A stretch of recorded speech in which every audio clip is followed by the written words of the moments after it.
శ్రీగురుభ్యో నమః. హరి ఓం. శ్రీ వెంకటేశ సుప్రభాతం 18వ శ్లోకం.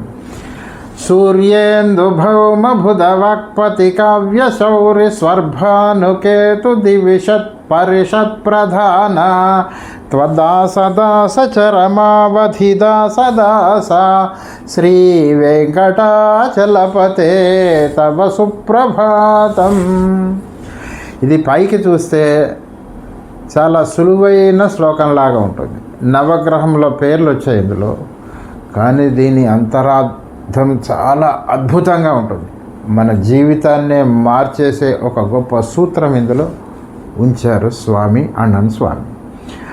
సూర్య అంటే సూర్యుడు, ఇందు అంటే చంద్రుడు, భౌమ్య అంటే అంగారకుడు, తర్వాత బుధుడు, గురుడు, శుక్రుడు, శని. సూర్యేందు బుధ వాక్పతి కావ్య శౌరి. కావ్య అంటే శుక్రుడు, శౌరి అంటే శని. సూర్యేందు భౌమ బుధవాక్పతి కావ్య శౌరి స్వర్భాను అంటే రాహు, కేతు అంటే కేతు. ఈ నవగ్రహములు దివిషత్ పరిషత్ ప్రధాన దేవ సమూహములో, దేవతల సభలో ముఖ్యులు వీళ్ళు.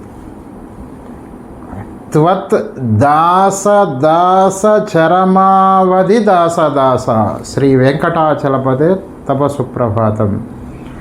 వారు నీ యొక్క భక్తులు ఉంటారు కదా, త్వద్దాస దాస వాళ్ళకి దాసులు, చరమావధి దాస దాస ఇంకా వాళ్ళ అంతిమంగా ఉన్నటువంటి ఆ దాసులకు వాళ్ళు దాసులై సంతి అంటే ఉన్నారు.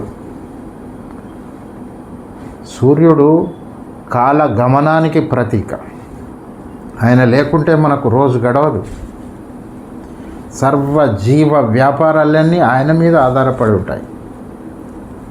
ఇందు అంటే చంద్రుడు, మనస్సుకు అధిపతి.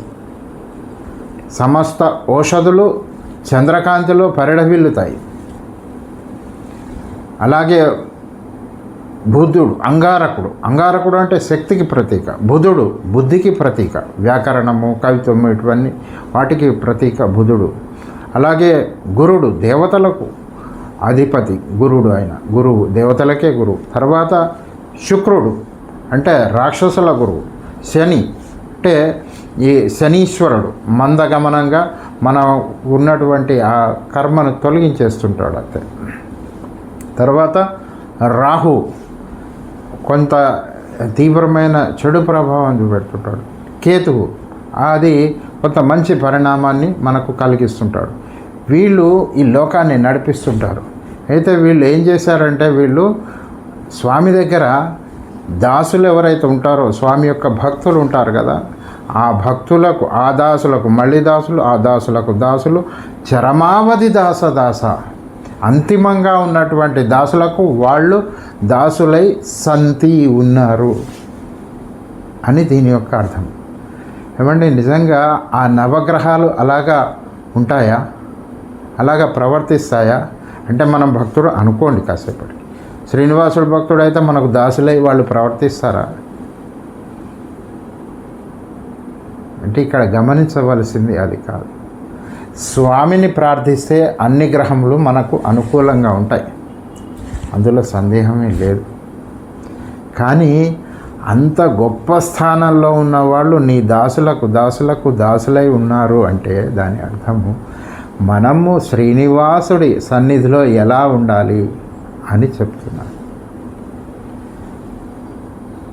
నువ్వు ఒక గ్రామానికి అధికారి కావచ్చు, ఒక ఏదో కంపెనీకి అధికారి కావచ్చు, ఒక ఆఫీసుకు అధికారి కావచ్చు, లేదా ఒక జిల్లాకో రాష్ట్రానికో అధికారి కావచ్చు. కానీ ఆ స్వామి ముందర నీవు నీ అధికారత్వాన్ని చూపెట్టుకోవడానికి కనుక వెళితే, ఆ తిరుమల వెళ్ళి ఆ శ్రీనివాసుడి దగ్గరికి వెళ్ళింది ఉత్త వృధా. నీ అహంకారము చివరి వరకు వెళ్ళిపోవాలి నీ హృదయంలోంచి, నీ మనస్సులోంచి స్వచ్ఛంగా ఉండాలి.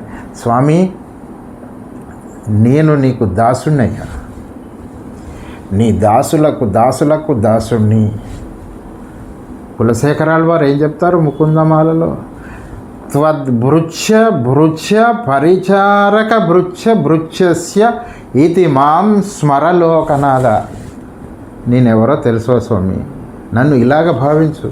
నీ దాసులు, వాళ్లకు దాసులు, వాళ్ళ పరిచారకులు, మళ్ళీ వాళ్లకు దాసులు, వాళ్లకు దాసులు, వాళ్లకు దాసులు, అటువంటి దాసులకు నేను దాసుడినని నీవు భావించి నన్ను అనుగ్రహించు స్వామి అంటారు. ఈ ఒక్క కీలకమైన అంశం మన జీవిత గమ్యాన్ని మార్చేస్తుంది. మనం అలా ఉండాలి. మన భగవంతుడికి దాసులం, భక్తులకు దాసులం. ఇది మన హృదయంలో రూఢి కావాలి. అప్పుడు స్వామి సేవకు మనం అర్హులం. స్వస్తి.